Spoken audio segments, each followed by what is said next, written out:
هشام مروة، عضو الائتلاف الوطني السوري المعارض.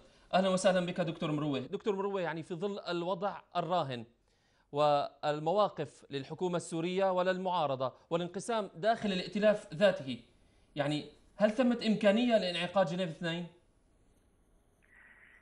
السلام عليكم وعلى الإخوة المشاهدين. وعليك السلام. يعني أريد أن أركز القول.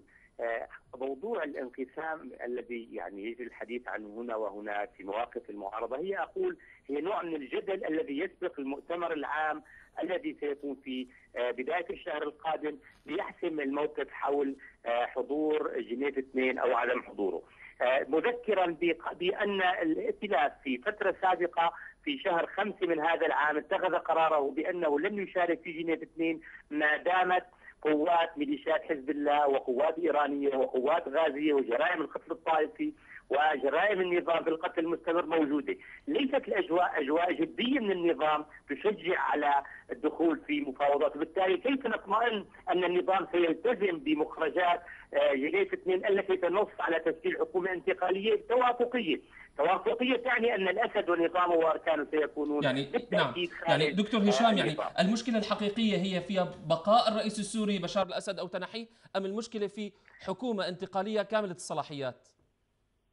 يعني ينبغي أن نفهم الأمر. من يفهم الواقع السوري بدقة يعلم أن بشار الأسد بوجوده لا يمكن لأحد من الموظفين مهما على كعبه كان وزيرا أو حتى مسؤولا أو حتى نائبا للرئيس لا يمكن يتصرف خارج إطار وإرادة القصر الجمهوري، إرادة بشار الأسد ومن حوله من الزمرة الأمنية. لذلك الحقيقة نجاح المؤتمر يقتضي أن يكون هؤلاء الذين صنعوا المشكلة وأصروا على الحل الأمني يوم أن طالب الناس بالإصلاح السلمي، هؤلاء هم من صنعوا المشكلة، وجودهم يعقد المشكلة، ولذلك ترى المعارضة تصر على أن يكونوا خارج الحل.